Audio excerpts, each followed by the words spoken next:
Ladies and gentlemen, hello and welcome to the international finals of King of the Sea 5, Battle of the Atlantic. Today is going to be a fantastic match where we pit the top 3 teams from the European King of the Sea tournament against the top 3 North American teams from their own King of the Sea tournament.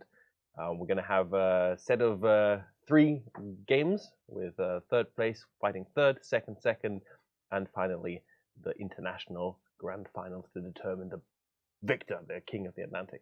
It's going to be a very good day. I'm Mr. Conway, and with me here is our amazing senior community manager, Chrysanthos. Hello, and welcome to our very, very cool stream, I have to say. So we already had the European finals yesterday, and we basically picked the 3 teams for Europe, which was TWA for the 3rd spot. We have Omni for the 2nd spot, and we have Wargaming Pay to Win as the top team from the King of the Sea tournament in Europe. And yesterday evening, the ANA teams played during late night for the European casters, but we actually watched it. And so we have 3 teams over there. So we have ZR for the 3rd match. We do have PSV as the 2nd place and 07 as the top candidate from the NA. So that's going to be a very interesting day today. So just that you know what's going to happen, the first 2 matches are going to be best of 3s, and the final match to cast the King of the Atlantic is going to be a best of 5. Yes.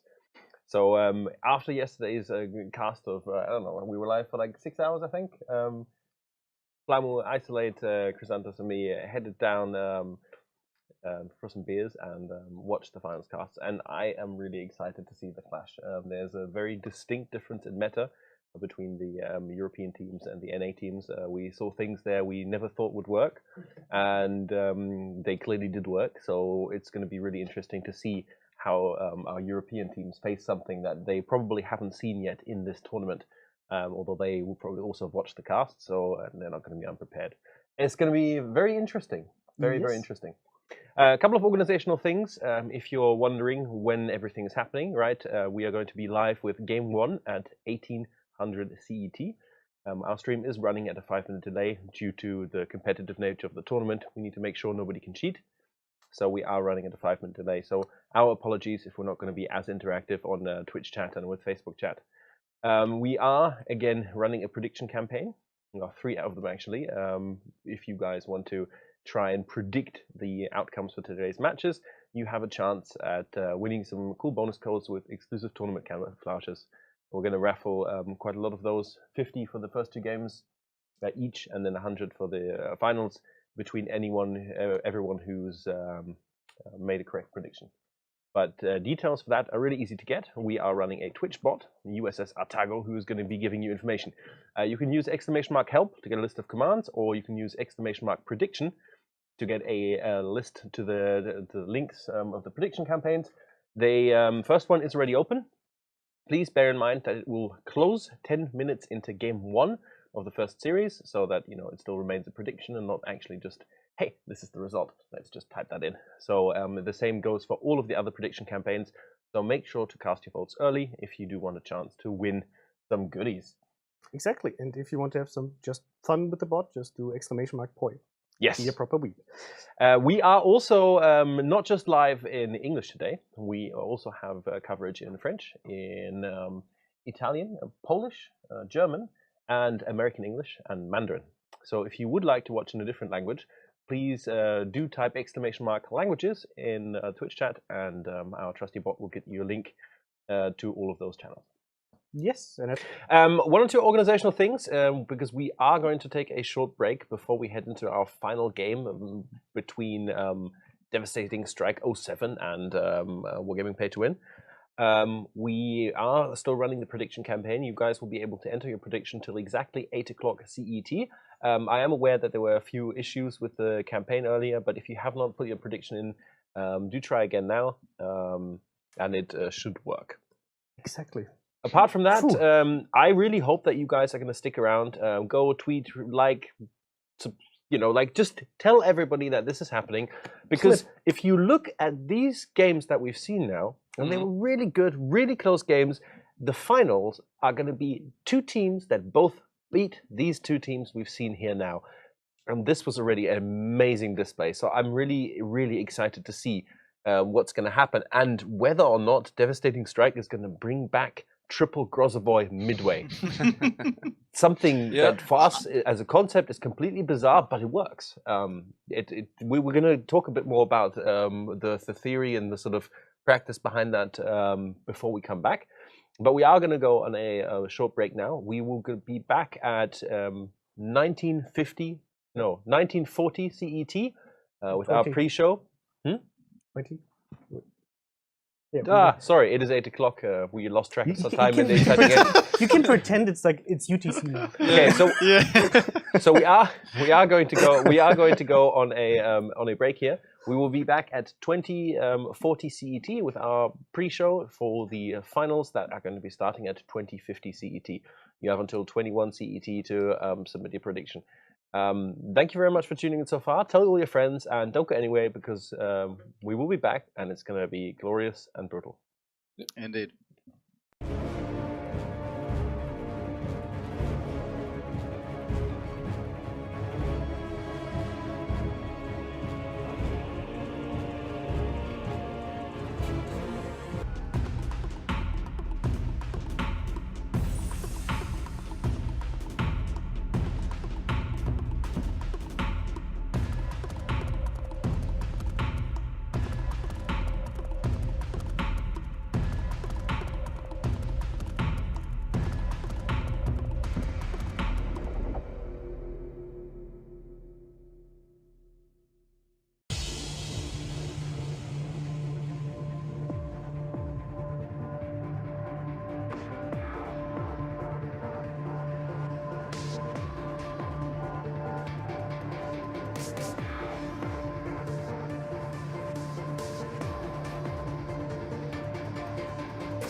Ladies and gentlemen, welcome back to the final of King of the Sea 5, the Battle of the Atlantic.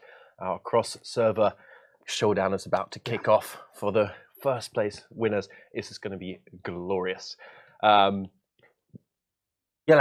still processing that last series with Omni and PSV. Like, such good World of Warships from both teams and so close every game.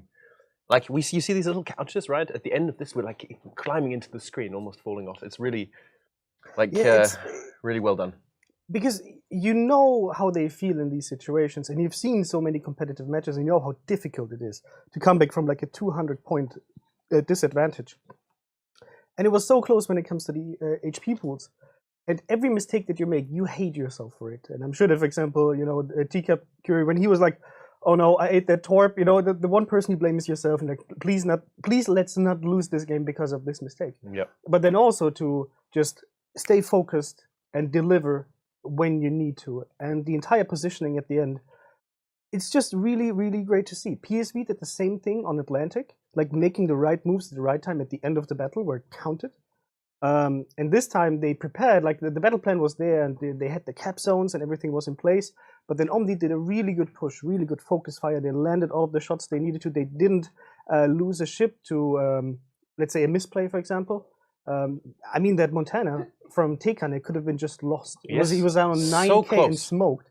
And that DD right next to him with 2K health. Wow, I think that I will call it division because there's 3 ships. But these 3 ships were in total around like maybe 15K health.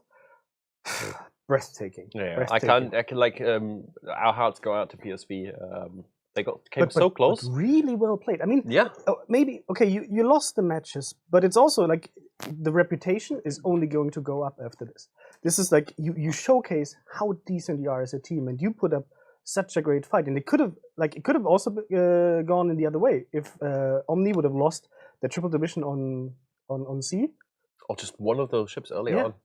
It would have made a massive, massive difference. Yes. If 1 or 2 of those blind shots on Teacup Yuri had connected after that torpid, that would have probably been game over. Yeah. No, very, very good to see. I hope you guys enjoyed it, but we are have a lot more to come now. A few organizational things quickly. Again, we are still running our prediction campaign. You should be able to go and leave your prediction. If you're on Twitch, simply type !prediction, get our bot to send you the link. If you're watching on Facebook, please hop over to Twitch quickly to get the link. Otherwise, someone can surely share the link with you on Facebook. Shout out to everyone who's watching on Flamu's channel as well, and all of you guys for tuning in. It means a lot to us that this tournament is getting so much support.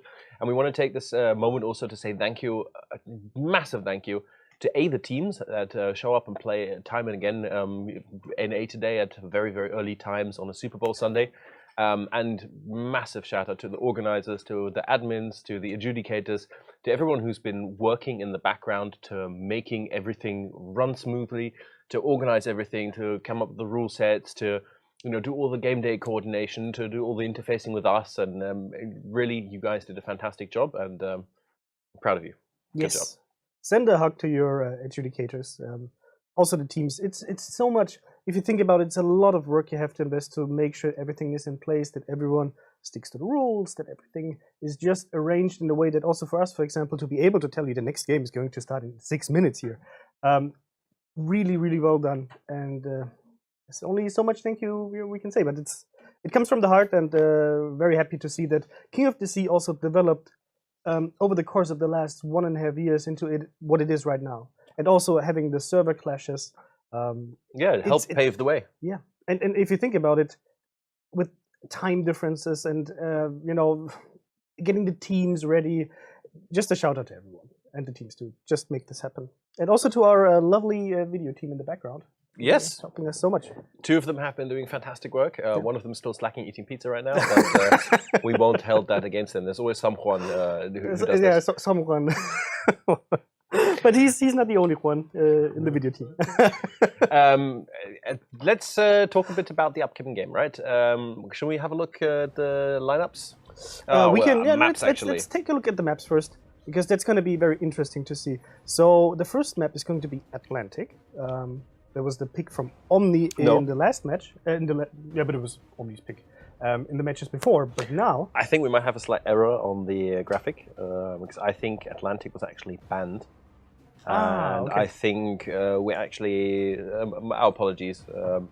We did do bans live on the live today, so we so it's got the graphics wrong. Our apologies. So game 1 is indeed going to be on Trap, which is 07's pick, with Wargaming Pay to Win picking the North or Alpha Spawn. Nice. Yeah, Trap, always an interesting map to see, especially because of the B cap zone. Yes.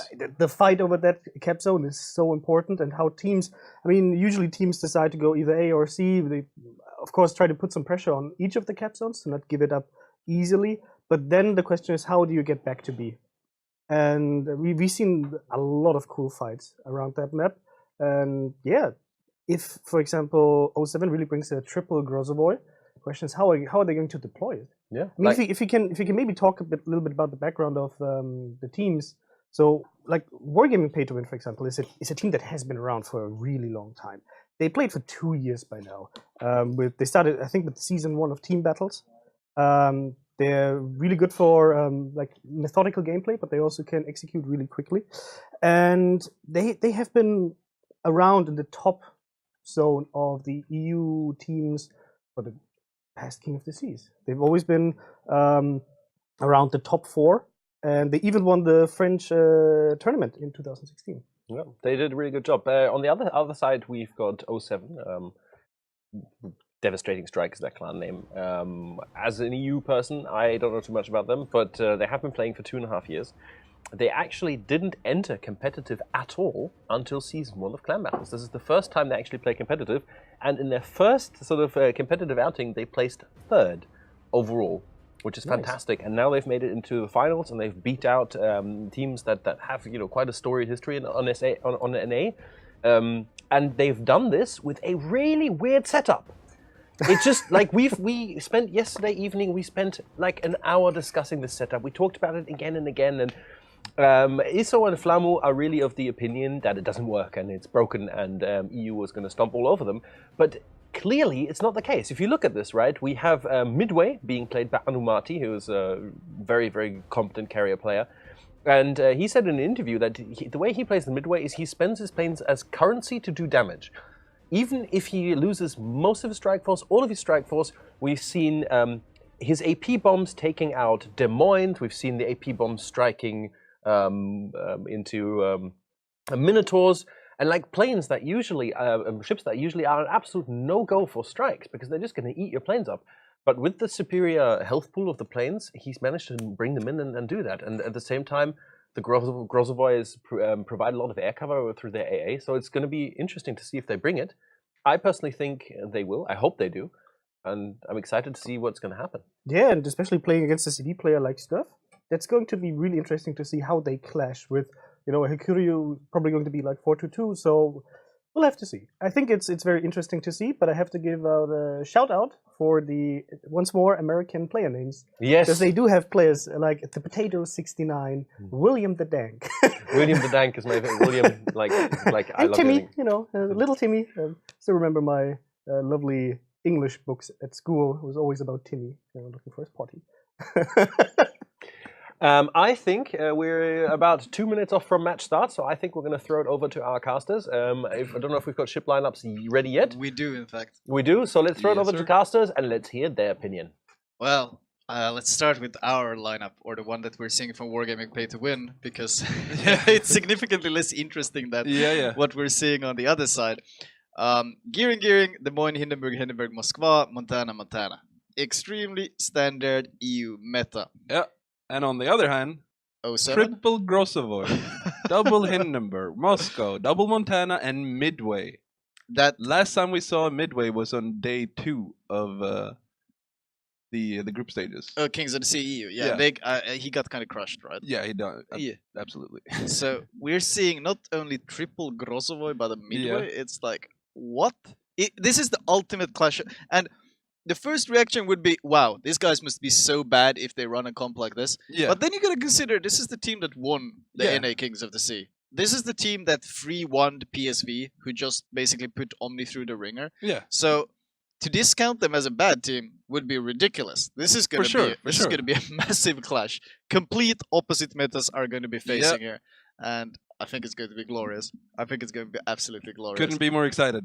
Could not be more excited. This is the perfect example of complete opposite metas. Yep. And I love it, because I want to see how can we claim with a straight face that our EU meta, the safe standard setup is the best, if we cannot take on and beat this setup. It needs to be put into practice, man. It needs to be put to the test, and that's exactly what we're going to get now. The ultimate test. The top team from EU taking on the top team from NA. Yep. Best of 5. This is the first map. And they have brought the triple Grossovoy and the Midway. Yep. This is couldn't be more happy. This is exactly what I wanted to see. This is the jackpot of the clashes. EU versus NA, complete opposite metas. I love it. So, I mean, obviously, the triple Grossovoy alone are gonna give them. We talked about the Grossovoy and the weakness of the size and how easily it takes damage. Indeed. But the AA. Yeah, I mean, the AA, it's going to create...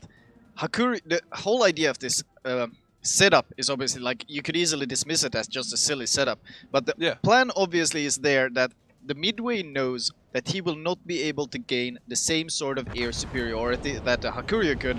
So in order to compensate for that, they are bringing in the mass Grossovoy. Yeah. And that's going to help him balance the whole AA battle, and that will allow him to get through with those strikes and deal that massive damage with those AP bombs. Whether or not it will work on a team like Wargaming Pay to Win, now that's a completely different story. Yeah. Early deployment, one gearing going A, one gearing being sent to B. In general, the majority of the forces are going down towards A, I think. They do have a Moskva, a Hindenburg. Oh, actually, never mind. Is it an even split? If we swap over really quick to 07, we see the torps being dropped from the first torp bomber wing to scout. And the second one. Oh, wow. That's- Dropping both torp bombers? Oh, well, Well, I don't even know what to say, but going into the wider perspective here, double Grossovoy, I mean, obviously this Moscow and this Grossovoy are probably going to work this corner right here. Very common to see that. Grossovoy Hindenburg going down towards A and Grossovoy Hindenburg going up towards C. So they have a very even spread of their ships. those torpedo bombers got strafed.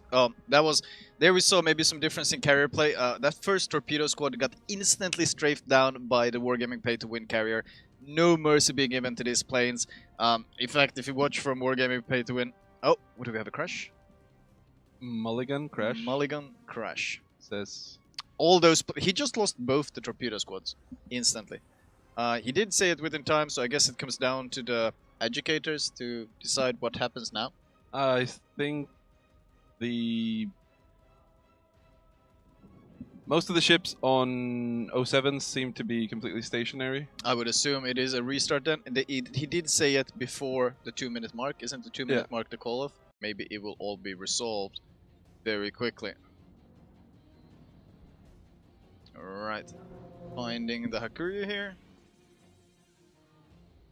And tracking them both. Let's see.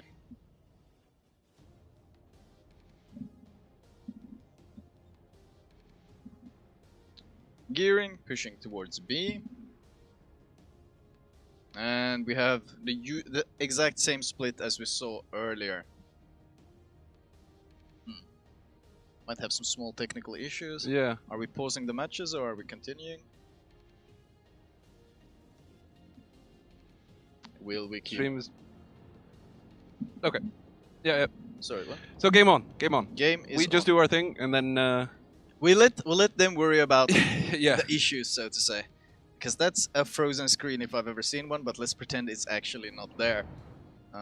Gearing, once again, similar scouting, and once again, a torpedo squad already shot down.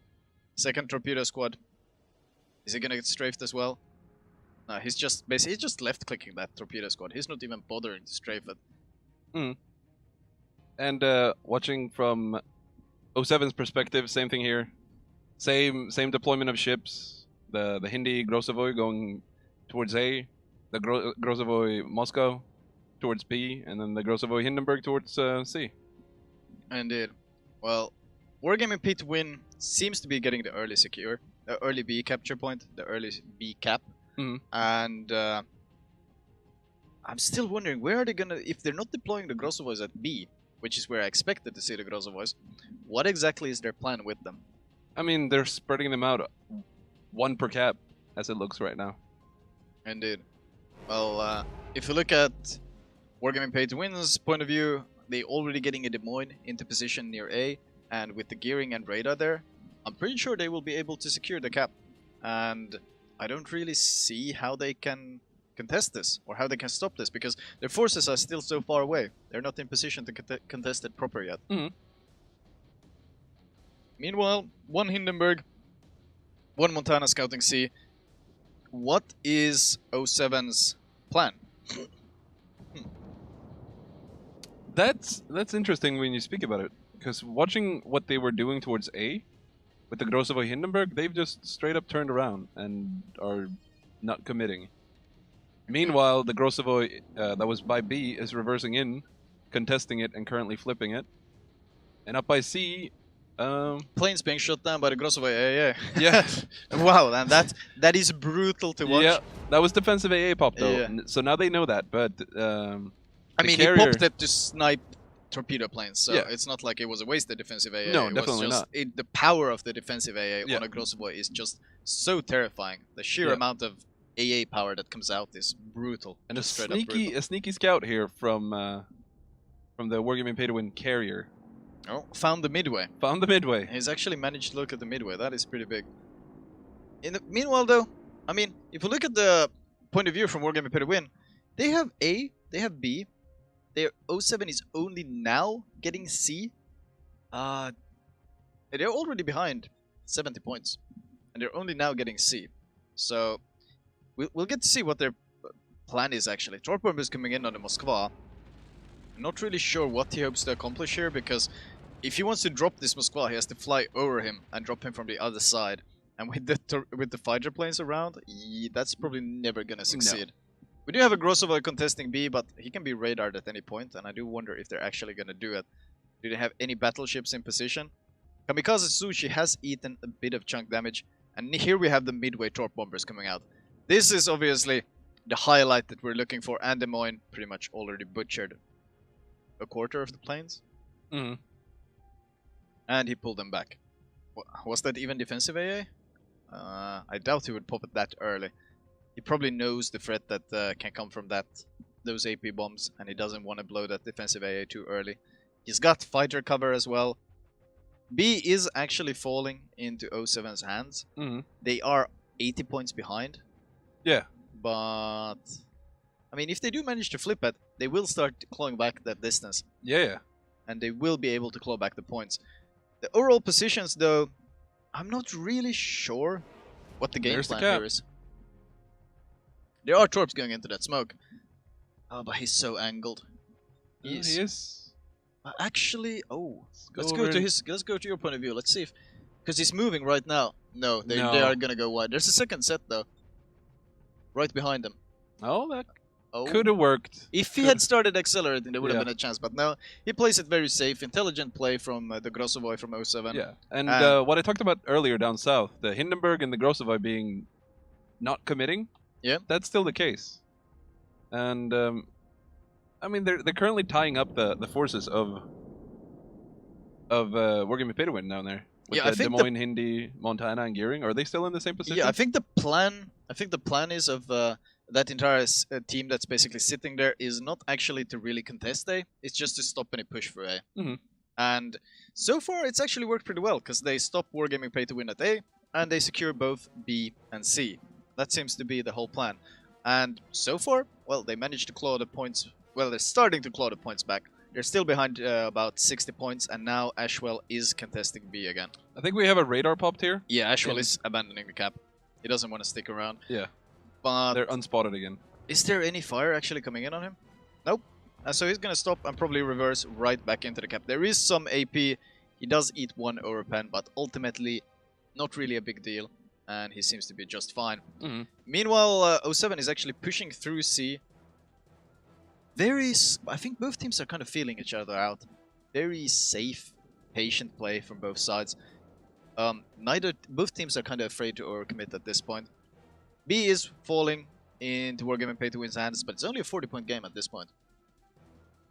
And 40 points is so little. A single kill can flip that around, so it's a very small gap. I gotta say, I'm gonna have to give Wargaming Pay to Win the early, like, because this stage we're in right now is like both teams kind of probing each other a bit. Like, what can we do? Where can we be and such. And I feel like Wargaming Pay to Win has the stronger deployment of ships right now. Yeah, I mean, maybe it's because we're not seeing the whole picture. Yeah. Oh, but the gearing is it gonna get reset? Is it spotted? No, it's blind fire. Oh, they're almost hitting him. So close to hitting him with that blind fire. It's just landing all around Ashwell. Even the Grossovoy opening up to try to. Yeah, they're all going for it. Oh, is he gonna hit him? Oh, he was very close. They were both gearings inside B though. They're giving up. That Grossovoy, those torpedoes that you see coming through the middle right here, that could actually be. Could it catch him at the nasty timing? Could work. Let's find out. Because he's turning into the cap. Oh, I think he's going to turn too sharply and dodge them. If he kept going straight, there would have been a chance. But yeah, he turns in and he's going to dodge them. He should see them now. There they are. Yeah, okay. That was some optimal timing to turn. If he had kept going straight, that would have been a Flambas moment. And that would have been very nasty indeed. Yeah. Going back to Wargaming Pay to Win, they're kind of dealing with this push through C, and I'm not really seeing what 07 is threatening here. I think the idea is to push through C, but look how defensive Wargaming Pay to Win already are. They are already kiting back. They are not taking any risks of being overwhelmed, and every second they're generating more points than 07 are, and they're slowly increasing the This lead. right here from 07 is pretty telling. They're smoking up inside of C, and the closest ship is probably 18 kilometer plus away. Yeah, the Hindenburg. That's probably the closest. He's kiting away. Yeah, so this is a defensive smoke then to conserve health, which is I don't know. I don't know either. I'm trying to see what their game plan here is.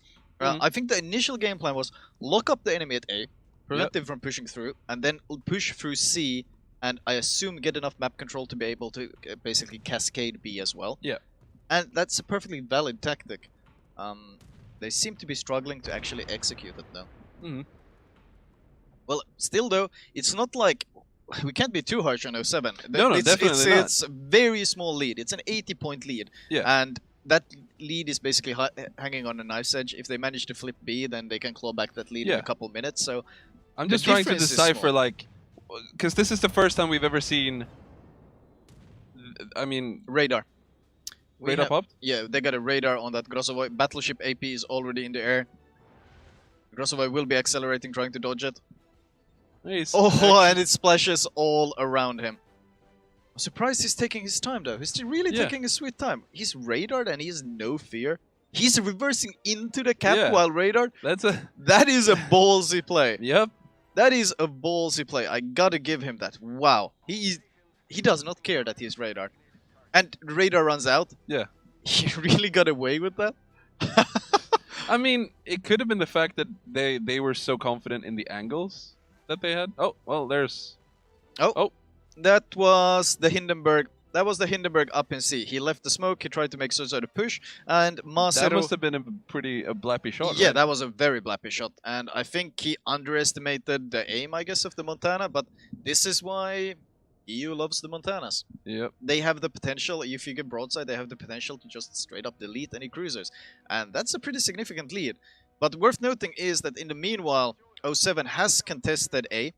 Oh, and here comes the AP bombers on the Des Moines, but Des Moines is kind of just shooting them down. We have not really seen this midway work out much so far. No. Is this the radar pop, do you think? No, he still hasn't. I think he's afraid of actually popping the radar and even pushing because he's got a Hindenburg and William the Dank in the Montana, putting so much pressure on him right now that he's straight up struggling to even hold on to this cap. He wants to stay inside the cap just because he wants to hold A, but B is being flipped. B is flipping right now. Oh, but look at Ruslan Bear. Look how much pressure the Montana is under after they lost that Hindenburg. Yeah. Look how much pressure he's under. He's on fire. He's being pressured. He has to disengage. And I think if he disengages entirely, we're going to see this gearing push and just flip C. Flip C, yeah. And then it doesn't really matter if they have to abandon A, which they shouldn't because they have the... Is that gearing still there? Grossovoy does get spotted. I think it might be by planes. He does pop defensive AA. A bit of hits coming in on him from the Hindenburg, but there's return AP on the Hindenburg. Return AP from the Montana. He is very angled. He's reversing though. Not much of a chunk. He gets away with that pretty safely, and the Grossovoy leaves the cap. So Wargaming Pay to Win is still generating points. 125-point lead. Yeah, and it's that kill just helped them get that little extra buffer. That means that they can play a little bit more loose with the caps. Indeed. And Ruslan Bear, 20k health, still under so much pressure, and Wargaming Pay to Win actually starting to flip B in their favor because, well, all the Grossovoys are pulling down towards A to try to get something done there. Well, General Olsen just reverses into the cap and tries to secure it. He might even get away with it. Yeah, looking at there's no DD to contest that, so that's B back into Wargaming Pay to Win's hand. Indeed, and their Wargaming Pay to Win is even pressuring C at this point. That Ruslan Bear, he just has to flee. He had popped his heal, but it's barely keeping up with the damage he's taking. He's not able to actually recover any health. He's just staying afloat at this point, and the pressure is just too heavy. Pressure is just too heavy at this point. And, well, yeah, once Ashwell goes into the cap, 07 will no longer be generating a points. Oh, Ruslan Bear. 9.7k. Is that a fire on him? Yeah, it is. He's on fire. He's on we fire. can swap over and... He did get undetected. He did get undetected. Oh, but I think the carrier is spotting him. Yeah, the carrier has to go in for the spot here, right? Indeed. Oh, he even just fires? shot? He shot? Trying to live when he shoots?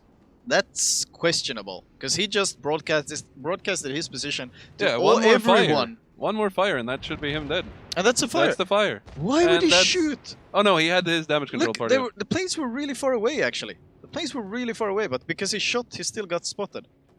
I don't think he's still gonna live. It's Hindenburg HE. Yeah. Oh, he dodges it. 540. He shoots again! I'm sorry, and but... What? Why is he firing? Is he not trying to live? Wow. And the trade volley doesn't really... Well, he does do maybe 8k, 9k damage on the Hindenburg, but was that trade really worth it? Yeah, I mean, not sure. Look at Oh, look at the Grossovoy in the middle. Yeah, in B. Carrier strike going in. Yeah. Is it gonna go through defensive AA? No. The Moskva is helping him as well. Yeah. Interesting is dropping. Interesting is dropping from behind to keep him angled, but I mean that AP on him. Yeah, that made him stray into the Moscow AA even further as well. Oh. 951 points. All caps belong to Wargaming Pay to Win. Oh, and they get him. They actually blind fired. They blind fired him. Initial impressions of the midway. I told you so.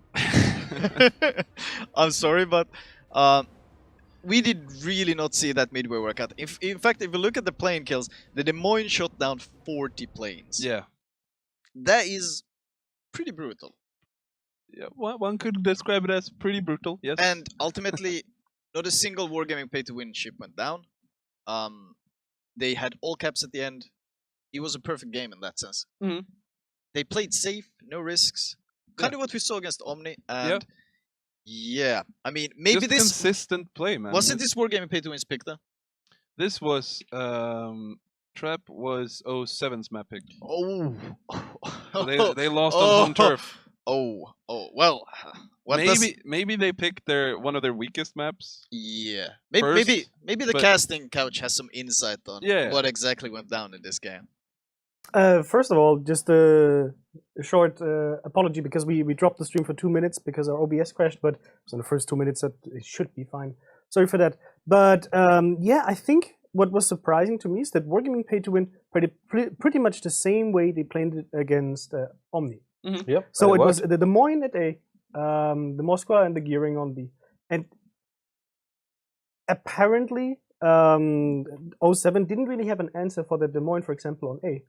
They had 3 DDs, but they could not make these 3 DDs work in the way that they really put up pressure against Wargaming Pay-to-Win to put them out of their own comfort zone. They just played it like they usually did, and it looked very comfortably. Mm-hmm. So I'm not quite sure about that setup for this map because it was their pick. Maybe they haven't watched Wargaming Pay-to-Win play against Omni, because if you can see that the enemy team is doing the same move as they did in a previous match, you should have a counter in your head, right? This is usually how you play. You take a look at what the enemy is usually doing, and then you at least have to have an idea about, oh, look, they're doing the same thing they did yesterday. We talked about this. Let's counter it this way. Mm. And that was a bit surprising for me because I thought that especially on A, that's where they could maybe put some pressure on it if they want to, because the Des Moines was there. So, yeah. I'm not convinced about the midway as well, but we'll have to see. Maybe they can surprise us on the second map. Yeah, it's going to be interesting to see. Second map, of course, is going to be Islands of Ice. This time we're going to Pay-to-Win's pick with 07 having picked the Eastern Bravo spawn. I mean, we've seen quite a lot of Islands of Ice throughout the tournament and today already. Big caps, problems with radar. I really want to see 07 think about their lineup. You know, like clearly in game 1 it didn't work. I mean, a lot of that is also going to be positioning, but I hope that they don't. I hope that they have a B set up especially if they lose this one again, that they don't you know, like it's. I hope they're not a one-trick pony. They shouldn't be. You know, they made their way all the way to the finals of the American King of the Sea, and they beat out PSV, who were more than convincing. So I have to think that they have more in there. William the Dank needs to hit some more of his shells. Yes, Potato 69 needs to not potato quite as much. And then wow, you went there. Wow. No, he's the one who chose the nickname. But I'm the one big mistake I think we all spotted was the Montana firing when he should just fell back into concealment, because there's no reason to fire in that situation. No. If it would be a shot where you say, okay, I'm down to like 2k, but I can trade for like a cruiser you're sure you can delete, or remove a DD and you're solo on HP that you think it's a trade that is worth it. But otherwise, just to shoot for the sake of shooting, no, you don't. You have to pray that the blind fire is not going to get you, and then you heal. Especially in the battleship, you can heal quite some substantial HP back and get back into the fight and maybe get a better angle and fight. But just shoot for the, I don't know, for the sake of shooting. That was, I think, a little bit of a misplay. But also, when it comes to Islands of Ice, we watched yesterday the match of 07 against PSV, and they at least had a really good game against PSV on that map. So I'm interested to see what they're going to do with that. Yep. A question to the casters. Did you see the Midway delivering any of its striking power onto anything? No. I kept an eye out. I made sure to specifically focus any AP bombers I could see. Even the Torp bombers, even though they aren't necessarily as big of a threat. And I kept looking for an opportunity for that Midway to shine, to maybe prove its worth, because we are admitted skeptics of the Midway. Like, I wanted maybe something to prove me wrong, and I felt it never did anything. I never saw it have any impact on the outcome at all. It was... Do you think that Wargaming Pay to Win even put more emphasis on AA because of that? I think it looks like their default setup.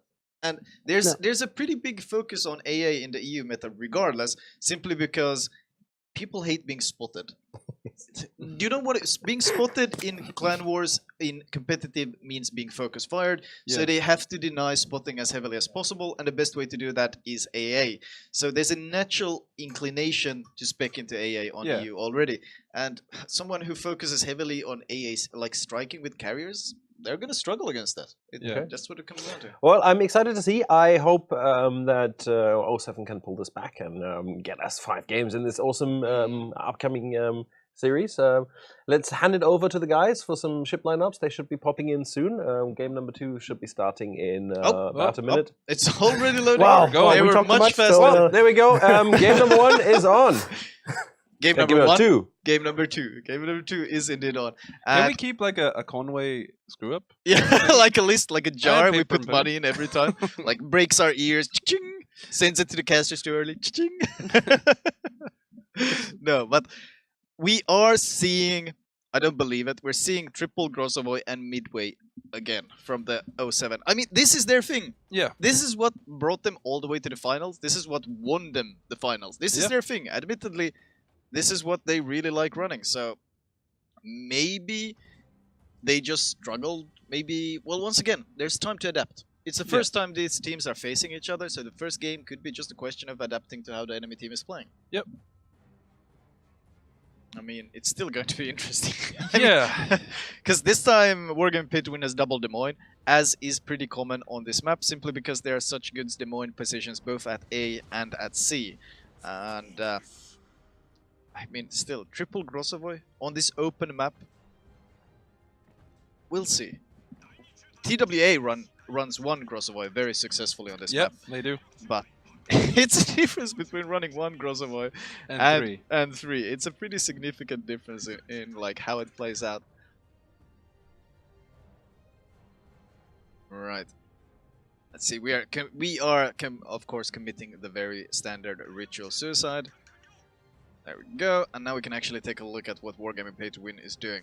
Wargaming Pay to Win is sending one Hindenburg and a Des Moines and a Gearing and a Montana. Oh, we're seeing the standard split. We're seeing pretty much the bog standard split. Oh, their setup makes sense. You see how they have 2 of everything? 2 Montanas, 2 Des Moines, 2 Hindenburgs, 2 Gearings. Yep. They're splitting them equally, sending 1 of each to A, 1 of each to C. Yeah. I actually quite like this. This is a very balanced set up on both sides, and I feel like this is a very flexible comp. It can push it if needed to. It got AA, it got flexibility to both push and kite, and it can cap. Yeah, I like it. It's very safe, I would also say, but not certainly a bad option. What is PSV actually doing? 1 second. Let's have a look. See.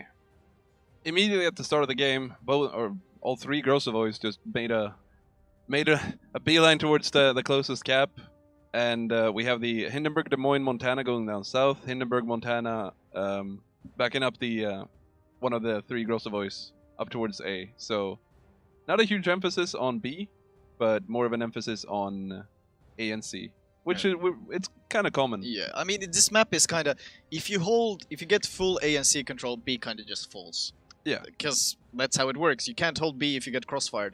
So that's why teams kind of greedily always go for AC, but ultimately they kind of have to settle for one. Yeah. And then the battle does elevate to B and so forth. Have midway fighters that strafed through Hakurio fighters into the AA range of death. Femininely in my chat, sorry, I always struggle pronouncing that, actually raises a point, and that's the fact that 07 has never competed internationally. So I would assume for a team that hasn't really taken part in any of these larger battles, or there will be some pressure. Yeah. There will be some stage fright, and if you're used to playing with pretty much no one watching, and suddenly there's thousands of people judging your every move, it does add a lot of pressure. It can be hard, especially the first time. I mean, you might feel pressured to make moves you wouldn't normally make, or you might make mistakes you wouldn't normally make, and it's something to take into account. I think we're seeing another dive bomber being slipped past the net of the midway fighters, or its presence, so that's going to be backline scouting. If we look at Wargaming Pay to Win, we can see the scouting it's providing. We can see that bomber in the back there. It's giving all the information, and of course information, especially in the early game, is so incredibly valuable. Oh, we got dive bombers on the Des Moines, and with defensive AA they do 8,000 damage, barely, and they all get shot down. Questionable value. The Des Moines is in position inside the cap now. The defensive A is used though, so if he might be pulling his torpedo bombers up there to maybe go up for a follow-up strike. The problem is that Des Moines, even with that defensive AA down, isn't exactly an easy target to drop. And they kind of abandoned Des Moines. Well, not really abandoned, but they're supporting him from very far away. They are playing it very safe. C is falling into Wargaming Pay to Win's hands. Yeah. Pretty much uncontested. Well, not really uncontested. They have a Des Moines there, but he's not really able to contest in any way. They probably have a Grossovoy up there as well, I assume. Yeah, in the same spot. Yeah. But they were unable to stop the flip. Meanwhile, the Grossovoy of Jones, or MF Jones, capping B. And it looks like it's going to be completely uncontested now. Indeed. Well, there are some torpedo bombers, but it is a Grossovoy. So the strength absolutely of that ship is that massive AA, and the carrier can't really do much about it. Was forced out though. He moved just outside of the cap, so... I think the Montana might have scared him, the potential of the AP. Yeah. Because that's the Grossovoy's great weakness, that battleship AP. It's a big ship, it eats a lot of pens, and that is pretty brutal. Meanwhile, 07, very cautiously thinking about C, is what I'm deducting from the way they're placing their ships right now. We do have an interesting thing happening up at A. This Des Moines that is parked around the island is actually being forced actively back because the Montana from 07 is so aggressively pushing this flank. And if he pushes here, the Des Moines just has to reverse. And if they manage to create a good crossfire here, it could have some nasty results. For that reason, though, there is a lot of support. The Hindenburg and the Montana are both here to help cover those flanks. Torpedo planes going in. They don't even get close before the Des Moines shoots them down. That's probably without defensive AA. Yeah. And that is, of course, the issue with the Des Moines in an entrenched position. Good luck dropping that thing, even if it doesn't have defensive AA. Yeah. Well, the Grossovoy does get briefly spotted, but this Des Moines position, he's like parked. He's parked behind here. How are you going to touch this thing? And then we look from the other angle. That's off the bow. This is the reverse angle. The Des Moines is in behind there. It's like... oh, he might actually get shots off. If we swap between the two here, that's the Des Moines. And then we go back to the Montana creeping up. Yeah, but it's a kind of a game of cat and mouse at Yeah. this point. He really wants to punish this Des Moines because they have a Grossovoy right next to the cap as well. But they need to get rid of this Des Moines to get it. B does fall, but in return we have General Olsen, who's basically going to flip it right back, I think. He's reversing into the cap.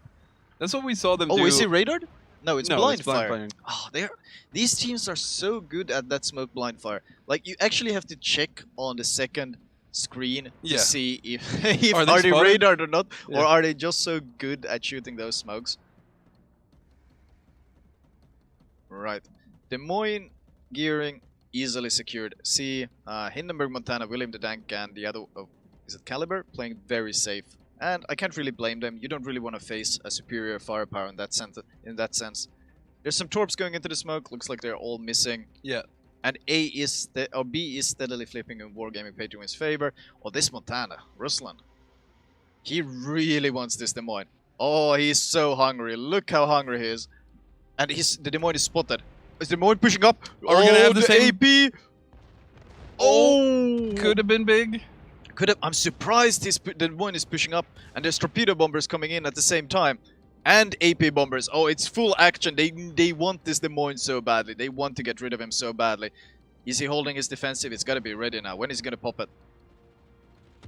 When is he going to pop it? Is he where? Oh, there's AP landing. Citadels from the Hindenburg. Defensive AA is Good popped. strafe there. A fantastic support from the Hakuria, strafing away the AP bombers. He did have defensive AA. Oh, but the crossfire from the Hindenburg. The Hindenburg, this is what I mentioned. If they do get this crossfire, it's going to be nasty.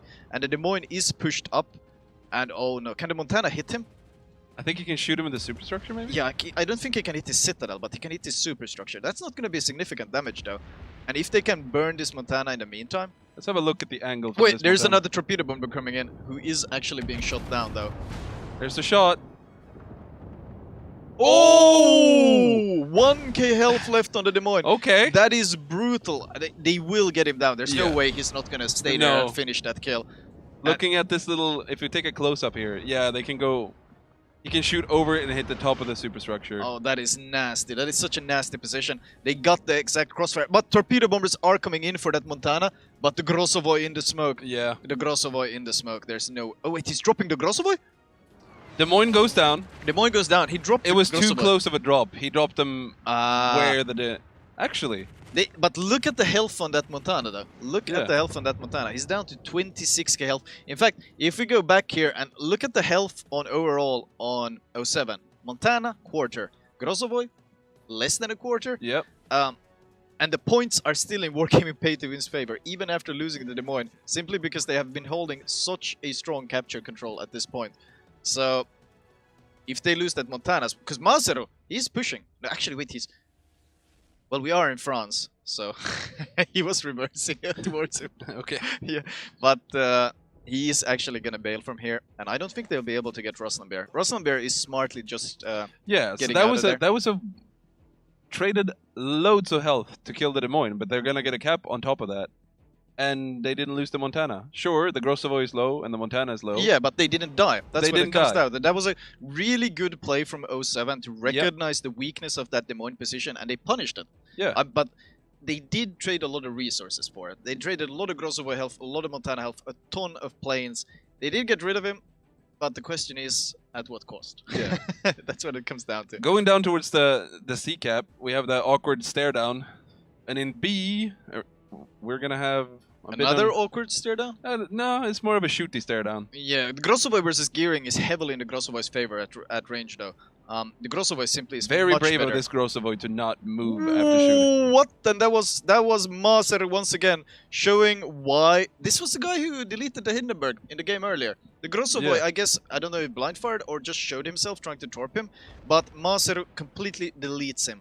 And now we're even on ships. Well, Des Moines for Grossovoy, questionable trade, but we are even on ships, and Wargaming Pay to Win maintains their 120-point lead. Yep. Worth mentioning, though, is A is the only cap that's generating points right exactly, and it's generating for 07. Wargaming Pay to Win is not generating any points as of this moment, and of course, if 07 can freeze the points or freeze the situation as it is, they will happily do so. Oh, we got a strike coming in on the Montana with the removal of the Grossovoy.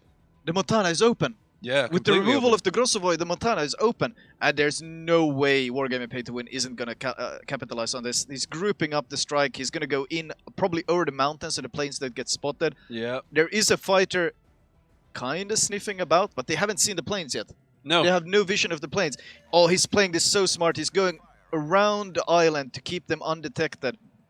Oh, this is gonna catch Ruslan Bear completely off guard. Let's see how surprised he's gonna be. This is gonna be so nasty. He has no idea of the surprise coming over the mountains. It's They are spotted now spotted, and now they're going in for the strike. And at the same Quick time, reaction by the fighter, though.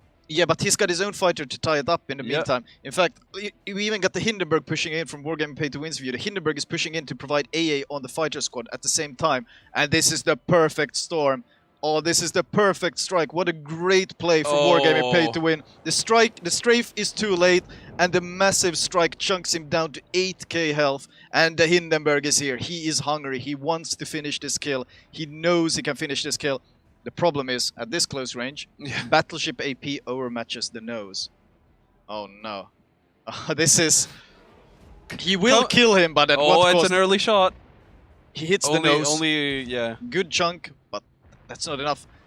Oh, but he's crossfired. He is crossfired. There's a Hindenburg on his flank. Oh no, did he bite off more than he can chew? Because the Montana is healing as well. He's turning out now to torpedo? Yeah, he's gonna torp him. And then Montana will have the reload any second now. Any second he can shoot. He's trying to get behind this island so the Hindenburg can't crossfire him. Oh, he's playing a dangerous game. He's still barely alive. 18k health. He's torping both sides. Will the torps These land? torpedoes will have range. They though. are fantastic torps. They will hit him because he didn't change his course at all, so they are easy torps. So that is a kill. Another kill for Wargaming Pay to Win. Yep. In the meanwhile, though, B has been flipped, so 07 is still generating points. It's only a 100-point game. And now we have a Hindenburg versus potentially Hindenburg with a huge health advantage for 07. He does pop the spotter plane for the spotting, though, so he can see him as he comes around the corner. Oh, Shots full out. broadsides. Oh, good angling. Managed to angle away just in time. Where's the return volley? And he can't angle out. No, he can't because of the island. His positioning is awful because of the island. He can't angle. He's actually in a terrible position. Houseus can maybe even turn this around because of the horrible positioning Furlife is in right now. Oh, and there it is. The follow-up AP. And there's the front guns as well. Oh, this is a brutal battle. That's another chunk. Another huge chunk. He started with a huge health deficit, but because of the terrible positioning, he's actually able to turn it around. What a fantastic play by Houseus. Oh, is Furlife grounded? He's moving so slow? No, oh, he's... Another great chunk. Repair is up on Fairfly, though. Indeed, but the AP is so brutal.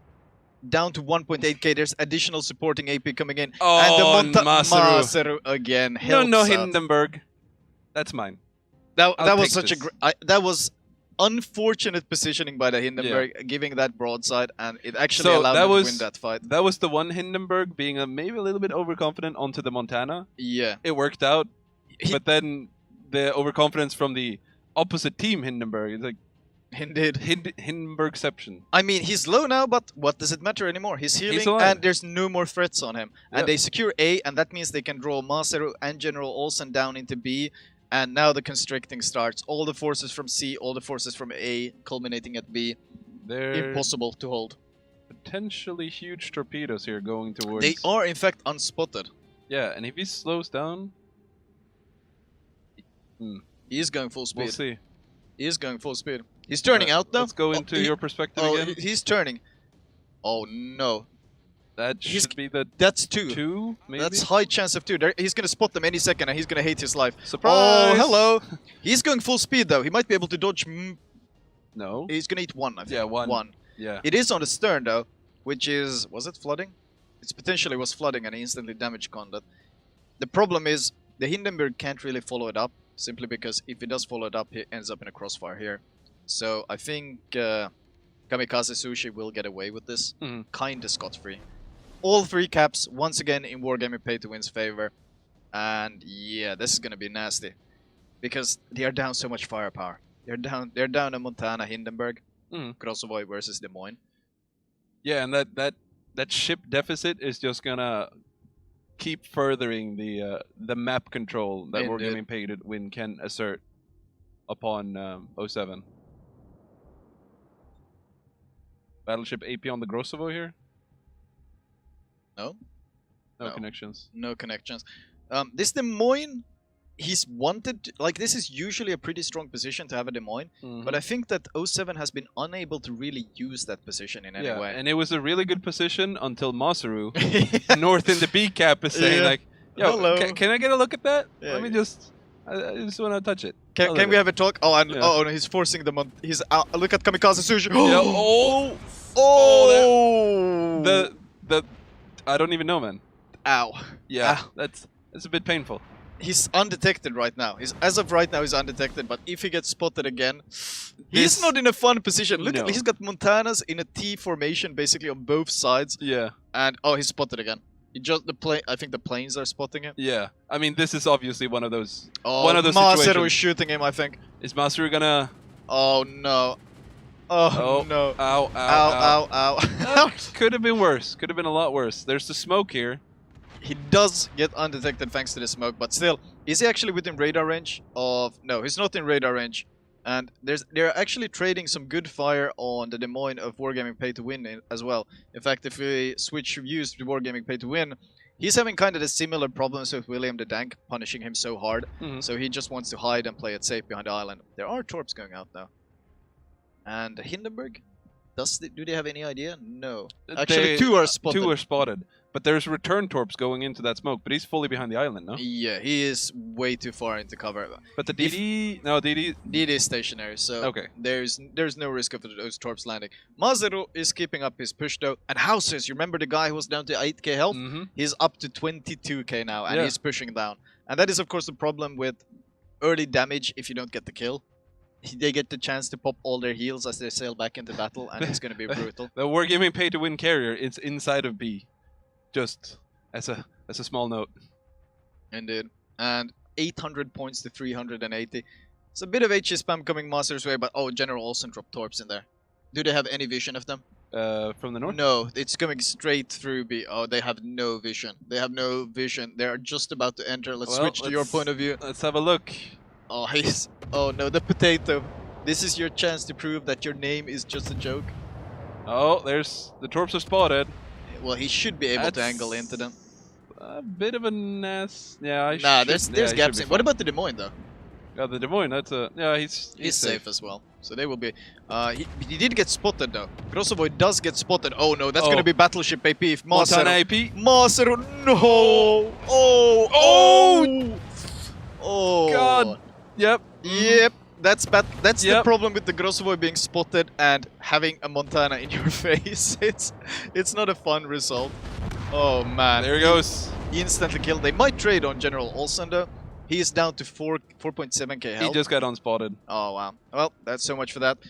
The problem now, if we switch to for 07 from Wargaming point of view, this Des Moines. He was forced out because the smoke ran out.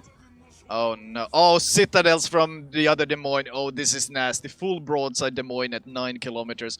Yep, that was a very short story. And 960 points. 960 points in favor of Wargaming Pay to Win. There is nothing they can do. It really comes down to that. Even a clutch kill isn't enough at this point.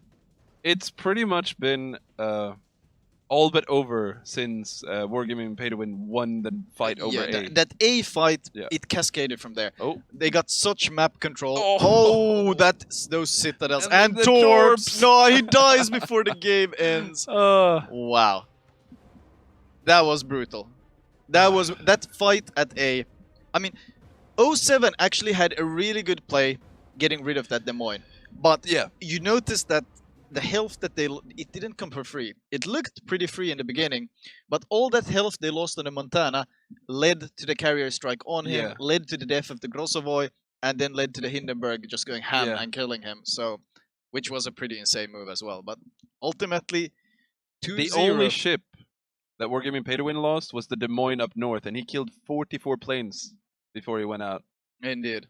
I mean, and Hindenburg shot down the Hindenburg that fought north as well. He shot down 31 planes. Yeah. So those two cruisers combined shot down 75 planes. Mm-hmm. And once again, where was the midway effectiveness? What we saw an AP strike in the beginning on the Des Moines that did 8k damage. Besides that, I don't know. Yeah. I don't know. I have no idea. Mr. Conway. Yeah, what happened? Can you give us some input on this Well, question we have? I didn't hide the midway planes. I think that was the Des Moines eating it. No, but Yeah. I think it was a really, really good fight. Yes. The whole action on A, the Montana pushing the Des Moines, I mean, that's a ballsy move. And I felt at the beginning like the Hindenburg of, what was his name, House? I felt he was in a position where he couldn't really support the Des Moines to make that Montana pay more for what he did, because he was on the H line basically to counter the Grozavoy. And that's the point where you felt like, oh, this might actually flip towards 07, but it never happened. The counter push from Wargaming Pay to Win was well executed, and I think that the Hindenburg of 07 made a crucial mistake with the positioning he was in, because he put himself in between the Hindenburg and the Montana, so he couldn't turn left, because otherwise he would have shot broadside to the Montana, and he couldn't turn right because there was this evil island that suddenly jumped in his way. But yeah, well executed also on Wargaming Pay to Win's side to have these ships with these angles in a way that, for example, the enemy Hindenburg cannot do anything. And yeah, just I don't know. I think that that 07 looked better in the early and mid game, but towards the late game, I mean, of course, because A completely got crushed by Wargaming Pay to Win, that's when everything fell apart. But up until then, with the Montana push, I was actually positively surprised. Yeah, I felt like their early game on Islands of Ice was much better than their early game in the map before. Yeah. Or was it Trap? I felt like they fell behind and they never recovered. But on Islands of Ice, they made the active play. The preemptive play, they saw the Des Moines, they realized it was a weak position, they punished it. I really liked that play. It was ballsy, but it was safe, especially since the Montana reversed, he didn't overextend afterwards. I thought it was good, but then Masaru deleted the Grozavoy. So Yeah. I have to props to Masaru, right? I don't know if you guys caught it in chat, but Wargaming Pay to Win a bit of smack talk there, saying in Masaru we trust once he deleted the Yeah. Grozavoy. He feeds citadels to his cats or something, I think. Was a follow-up in-game as well. But this is the thing, you know, like those Unicum Montanas, give them an inch and they'll take your citadel. I have to call out something that I really didn't understand, right? Early game, B, there was that Grozavoy hiding behind the island at B. No Wargaming Pay to Win inside. Yeah. And it took him 4 minutes into the game to even reverse into the cap to start contesting it. That's 3 points that he could have had the entire time. And then once he reversed into it, then you know, like this like, hey, I'm gonna just inch out 2 meters out of the cap, lose all of my progress. You know, like if he'd waited one more second, he still wouldn't have caught a volley. And you know, he didn't move enough to dodge effectively anyway, but he would have had that cap. So I don't understand why they didn't take that opportunity to take B early on, because Wargaming Pay to Win was splitting on A and B. Well, A one of the and C. reasons I consider a possibility for this, we saw what happened to the Grozavoy when the Montana got to shoot him. Yeah. And I think the Grozavoys themselves know what their weakness is. Yeah. And they're probably so afraid of that. Like, especially B. When you go into B, it's just one huge open cap. Open fire from everywhere. And I guess they're just afraid of the chunking coming in, and they don't want to risk the early chunk damage until they know exactly where the enemy ships are. It could have been a question just of scouting. They don't know where the enemy ships are, so that's why they're afraid to go in, because if they get spotted, they might lose health. Exactly. So. I think this was actually the crucial part about it, but because it looked like we knew that Wargaming Pay to Win actually split up in 2 different directions. They focused on A and C. They didn't even deploy a ship for B. No. But it looked like that 07 didn't have that info. They were like, okay, let's see what they do on B. Maybe we can sneak back that cap once they left it, because they probably want to go for A or C.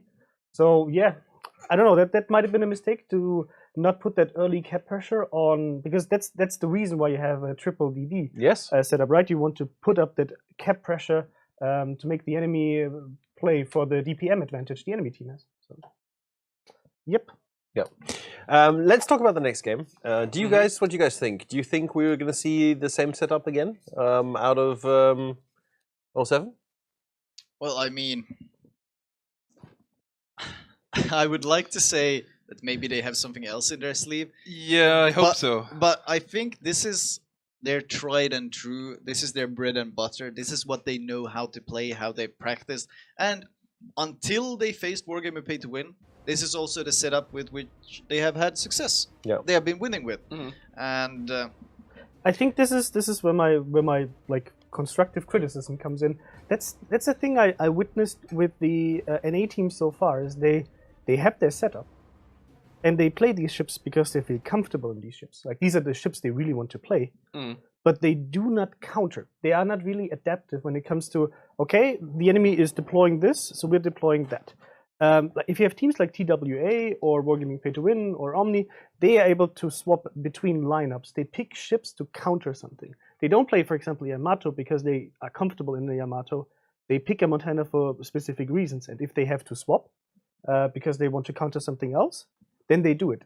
It's more about like the game plan they want to use, not just because that's what they're used to. So I think that's something that at least from my perspective, from what I can see, what they're doing is they're not really changing stuff. They're just trying to basically break the wall with the head, getting there with their original setup. Yeah, we see it now. We see Midway coming out. We see at least one Grozavoy already. I'm assuming double Hindenburg. There's the second Grozavoy. So I guess Mr. Jones. Yeah. So we are seeing the same setup. We are seeing the same setup. Loop is 07's pick. Indeed. It is 07's pick. Wargaming Pay to Win did choose the southern spawn, the Bravo spawn. I don't know. Are we seeing any changes over on Wargaming Pay to Win side? Well, That's pretty standard. They do adapt to every game. They do make small changes, but they kind of very standard EU setup, which is double DD, double flexible cruisers, double radar cruisers, double battleship. That's like been kind of the EU meta, and we're seeing it. We got the 2 flexible cruisers, the 2 Hindenburgs, we got the 2 radar ships, the Moskva and Des Moines. They kind of flips between double Moskva or double Des Moines depending on map, how big the caps are and what kind of positions there are. Double gearing, very common. Conquer. That is a pretty big change. Masero, I expect, will be playing the Montana once again because he's been proven to be quite the monster this series with that Montana. Like he's been really having a huge impact. As expected, the Montana. What about 07 though? Yeah, Grozavoy ×3, Hindenburg ×2, 1 Des Moines, 2 Montanas, and a Midway. So they run this. That's what I'm a bit skeptical about. Well, they do have a Des Moines for radar. Yeah. But they did have it last game. I feel like they kind of run the very same static setup, and even when it's not working, they still keep running it. It's I mean, it worked for them in the NA part of King of the Sea, right? It got them to this place exactly in the final. Clash of meta and so far they seem to struggle against the EU meta really, and I won't call them bad players though. No, because definitely not. You can see the difference though. The difference the meta has, for example, PSV that plays a very similar EU meta. They pushed Omni to the brink. So and these teams somehow beat them. So it's it is strange. It's strange, but I mean, it is what it is. It is warships. Yeah, that's what it comes down to. It is warships, and right now there's actually the opportunity for Wargaming Pay to Win to clinch this 3-0. And if they clinch this 3-0, then EU would have won all 3 sets, all 3 matches.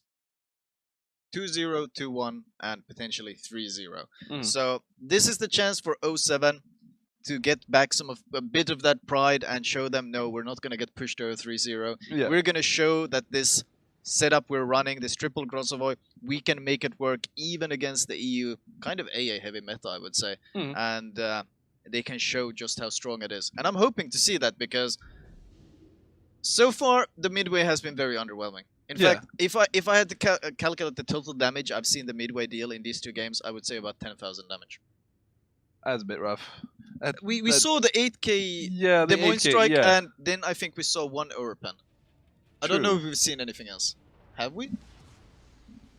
I don't know. No. Maybe it's very possible we missed something because there's constantly planes going back and forth. But so far the Midway impact has been very underwhelming.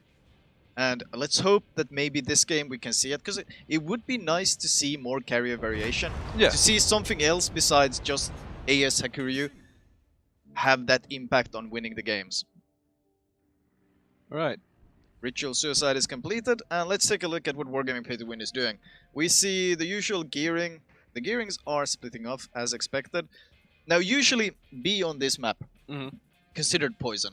It's Yeah. considered it's one of those caps that both teams really want. But when you push into it, there's no real safe angles to cap it from. Whenever you try to cap it from, you can get shot at, and it's so easy to radar that cap, and that's why it's poisoned. You go in for the cap, and then in return you just get Battleship AP. Yeah. Wargaming Pay to Win though, the split again. Half the team going towards A, the other half going towards C. Oh wait, we're actually... Oh, they might be pushing for early B. Yeah, and this is what 07 is about right now. Also pushing. Yeah, Hindenburg, Grossovoy, Montana going towards A. Hindenburg, Grossovoy, Montana going towards C. Des Moines, Grossovoy going for B. Both of these torpedo bomber squads have dropped their torpedoes and are just scouting. But how long are they allowed to stay alive? Indeed. Well, one of them is already being intercepted. In fact, we can look here. One of the torpedo squads are already intercepted and he's just left-clicking it to death.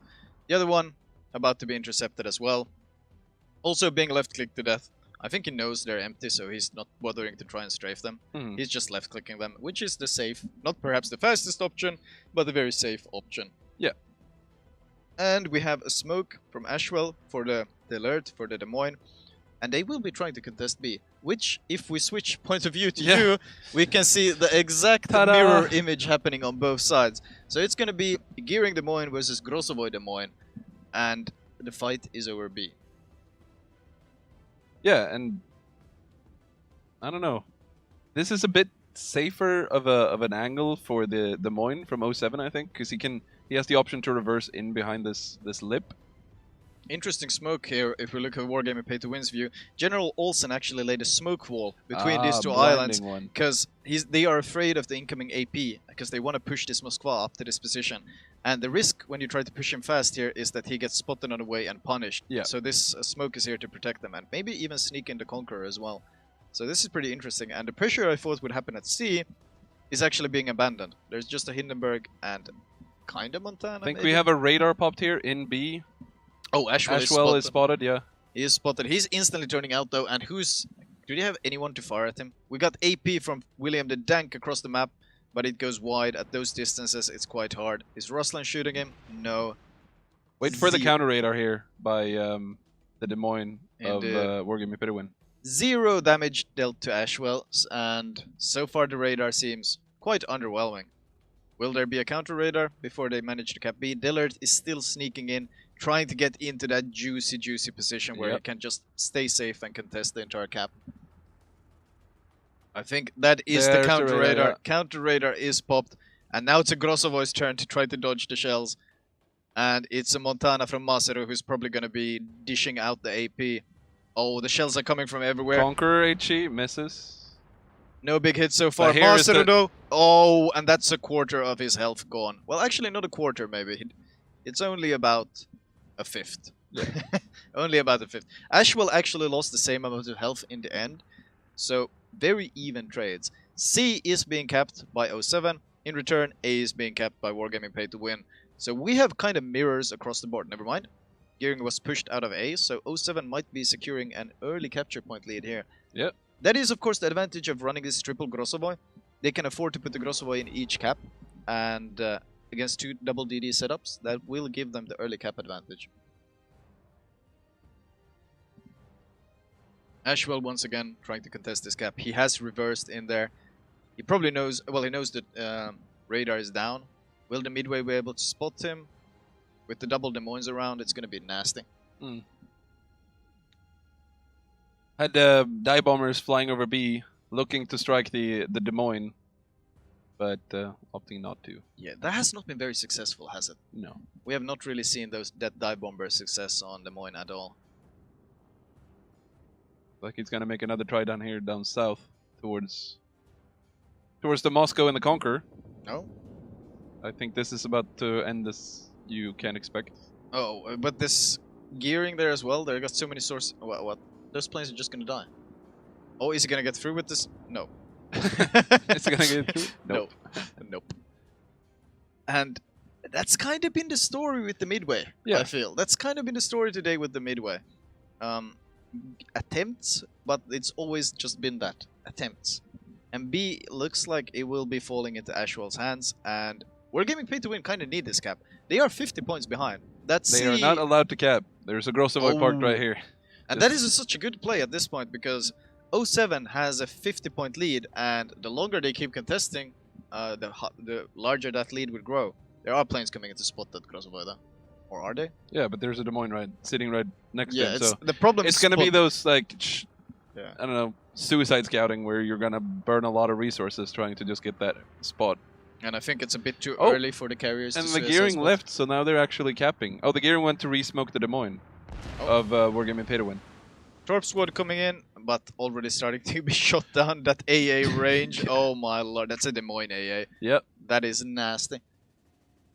And that's the problem. If you want to scout a Grossovoy Des Moines, you gotta be willing to throw away planes at it. And I think it's Oh, a yeah. bit too early in the Very game much for so. the carrier to actually want to do that.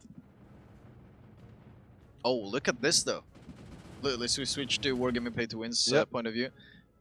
Look at this Hindenburg trying to flank this position. They want to get up this flank and get a crossfire going. Because WarGaming2W is actually in some serious trouble. B does flip. And that's 2 caps to 07. That's a 100-point lead. That is becoming a big problem now. Because the longer this goes on, the further behind WarGaming2W will fall. I think we have another radar popped here by 07. Very late though. Do they get any chip damage on the Grossovoy? Not really. Some very small chip damage. Yeah. Barely anything. He's still radar though, but yeah, the ultimate result is practically nothing. So that was a radar on both sides right there. 130-point lead for 07.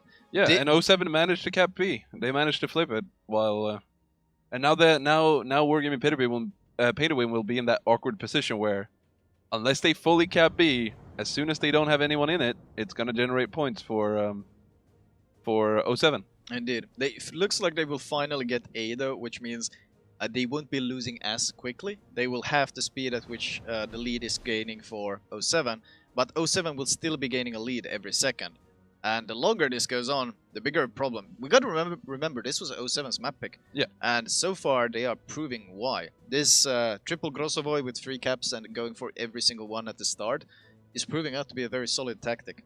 Even if the midway doesn't have that much of an impact, the triple DD setup seems to be very strong. Yeah, and something that I've missed completely is the health of Ruslanbeer. Again, Yeah, down to he's 40. been pressured at A. He's been trying Yeah. to push A, but he's got a Moskva and a Conquer. And the big thing is probably the Conquer. That raw HE damage plus fire on a battleship trying to fight him, like that's a fight the Conquer is gonna win. Yeah. How much health did they chunk him down to? Let's see. He is down to Oh, we can see 34 him burning. now. Still burning, 34k. And he's open again. That means they will be raining down even more fire on him. Yep. And B is flipping. 170-point game at this point. Ruslan finally stops burning, but he is still spotted, so he will be the priority target for a lot of these ships. And yet again, 07 is gonna just reverse that Grossovoy, contest the cap, and It's smart play. it's a smart play, yeah. For sure. The longer they can delay and harass and keep B, the better it is for them.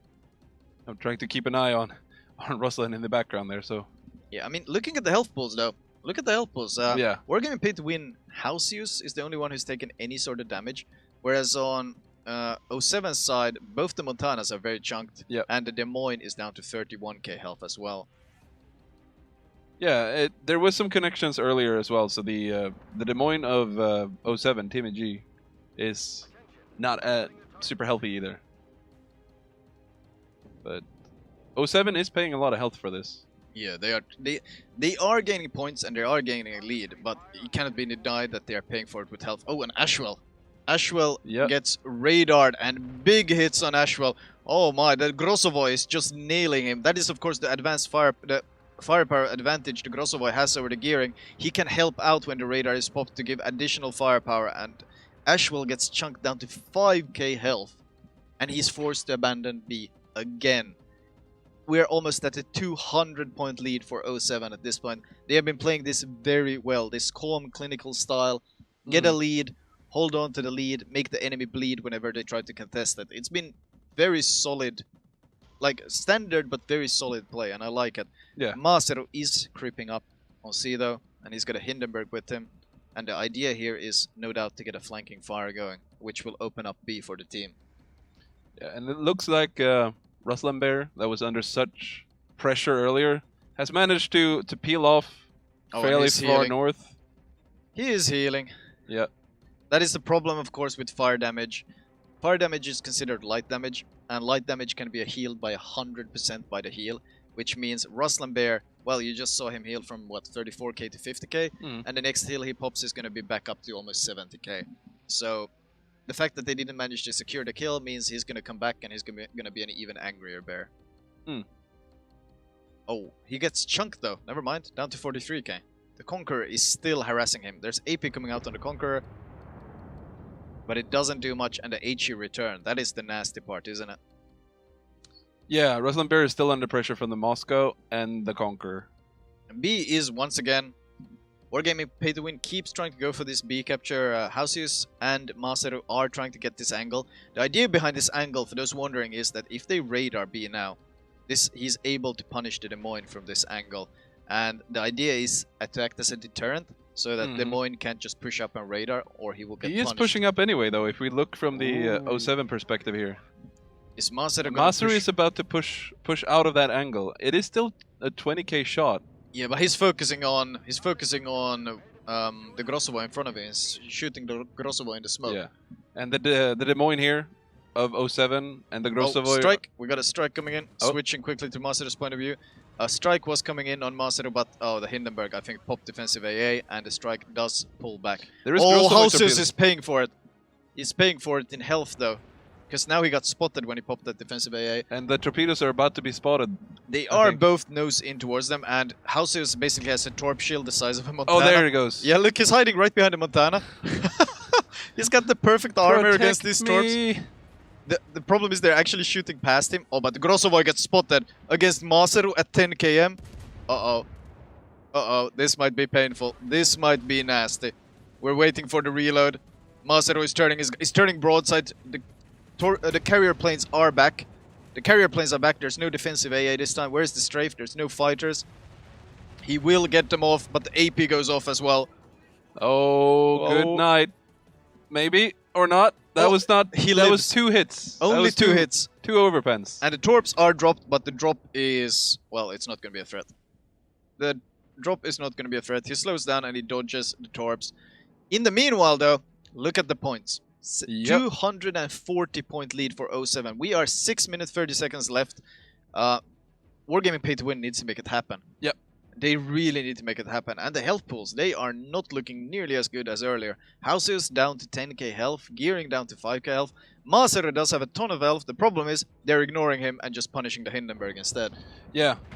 And the Des Moines, like you said, it's gonna get pressure from Masaru over there now. Oh, Hausius is gonna go down 700 health.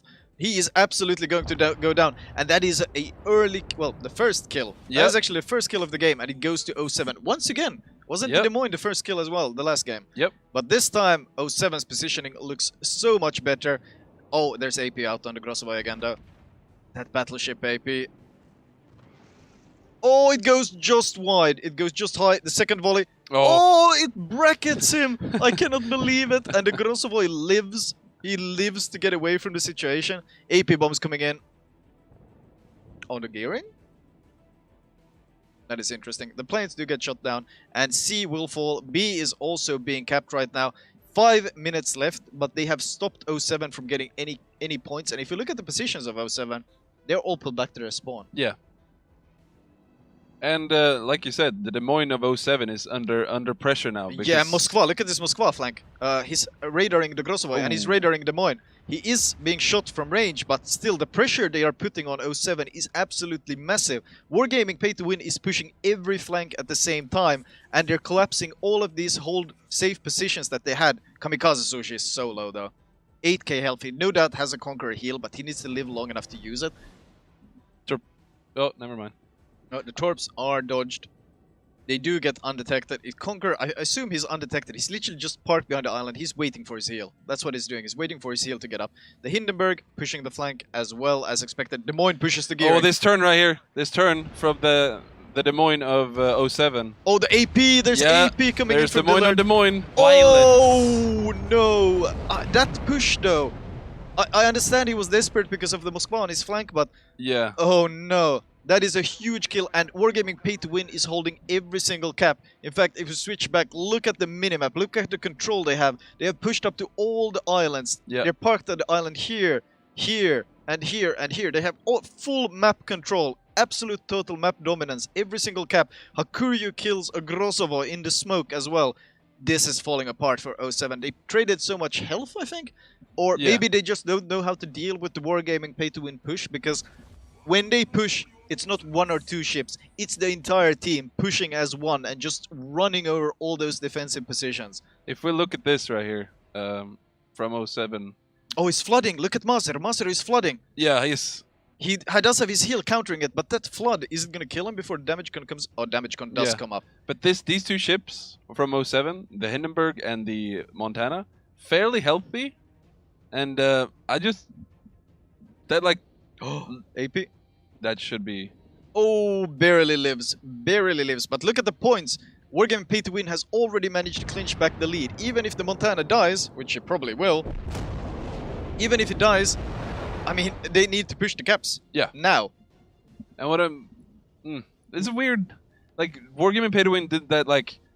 They just shuffled up their entire team to the opposing team's islands. Indeed. To 07's islands. From Wargaming Pay to Win's view, though, they can't really maintain C. C is gonna fall. I think Ashwell knows it. He's smoking to not get Long spotted, range and he's AP gonna going disengage. from the Montana on the east towards the Moscow.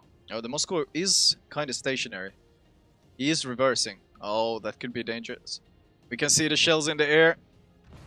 Oh, that was such a nice volley, but not as much damage as he would have hoped. It is some chunking damage, and already Wargaming Pay to Win has made up the points that they lost because of that Montana kill. That is the power of holding all 3 capture points. Yep. You can lose a battleship and you won't even blink an eye because you're still generating points at such a quick pace. Grozovoy from Mr. Jones. Oh, is he being dropped? The Hakuryu going for the Grozovoy drop. Does he have defensive AA?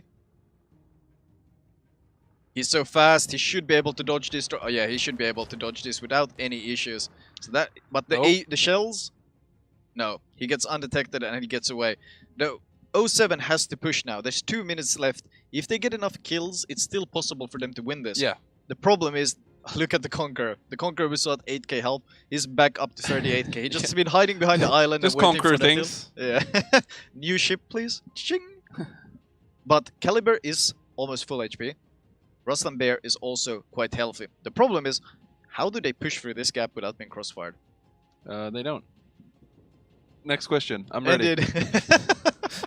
I mean, look at this. Oh, the Conqueror is playing bait. They don't know the Moskva is there. They don't have vision of this Moskva. So the Conqueror is playing bait and they're just letting him sail. Oh no, this is the best bait and switch ever. They have no idea about this Moskva.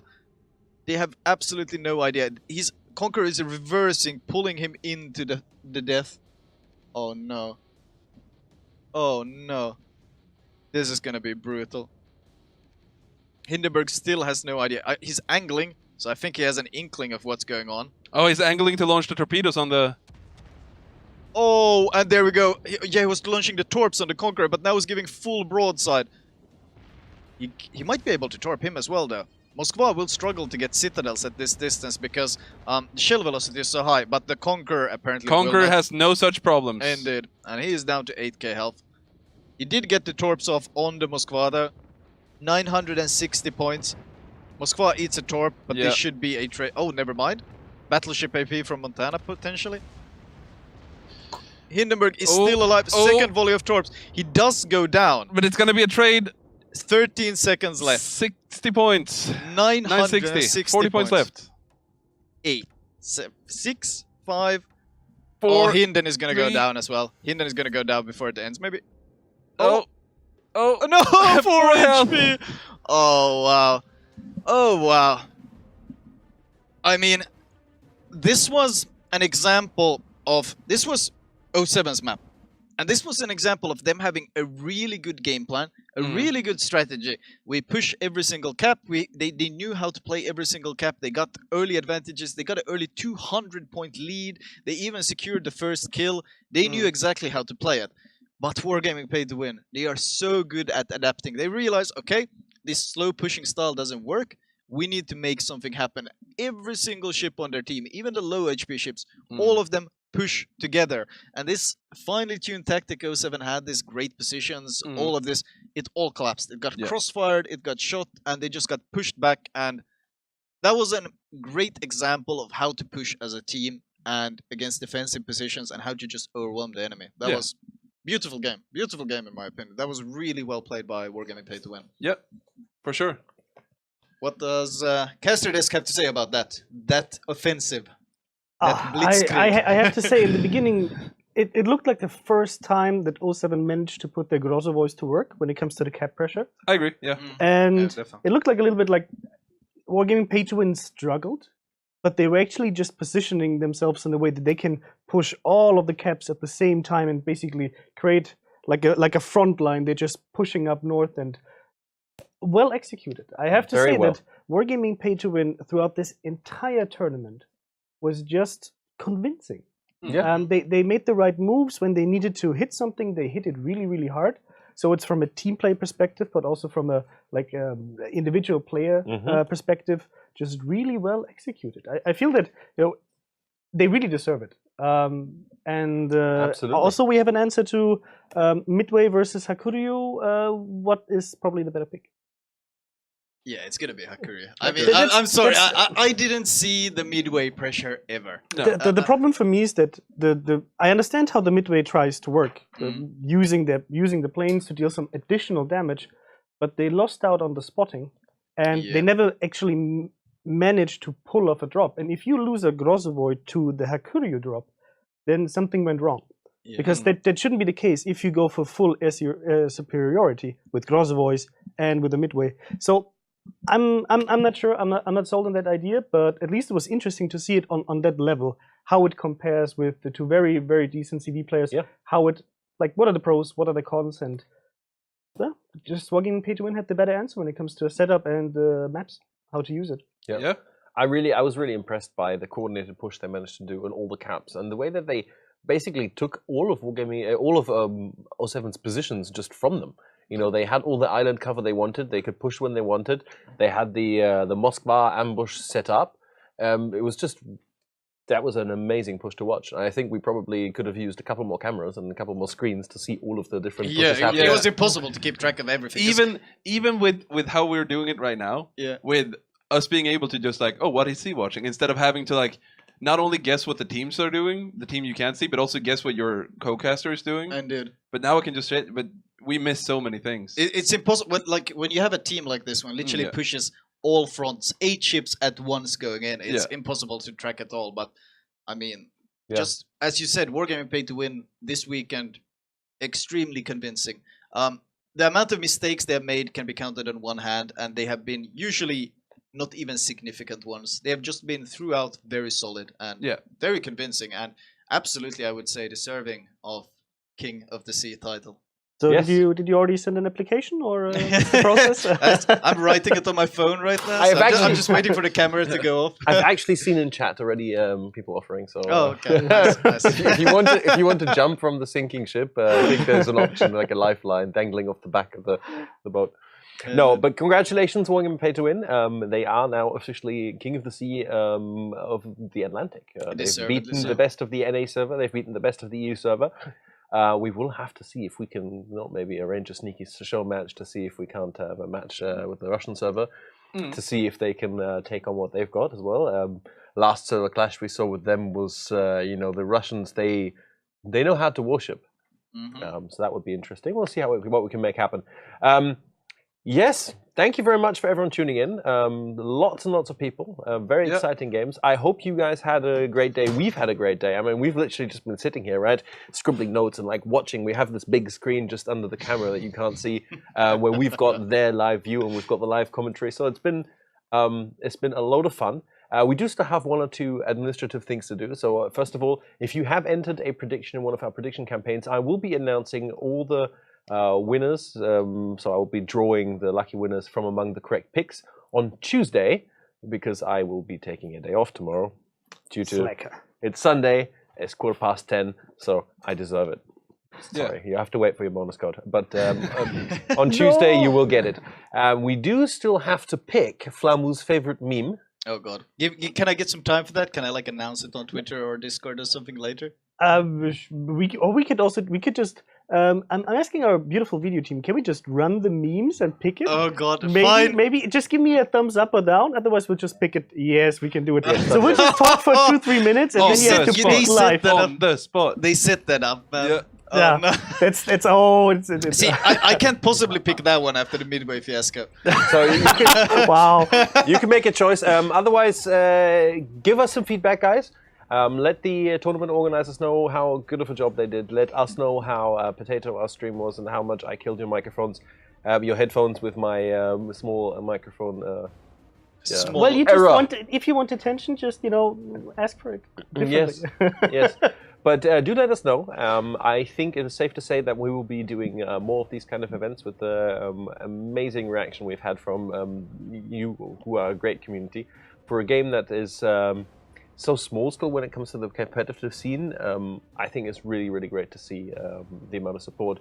And the game has just gotten better with the smoke changes, and it's so watchable. Yeah. It's really interesting to Much see. more Like you even as a caster, you just struggle to find there's so much action going on. You try to be in all of the places at the same time because there's some really good positioning going on. So yeah, once more, I just have to do that shout out for the educators, adjudicators, and the organizers in general, who are sacrificing their free time here the past 3-4 weekends and the time before to set up everything.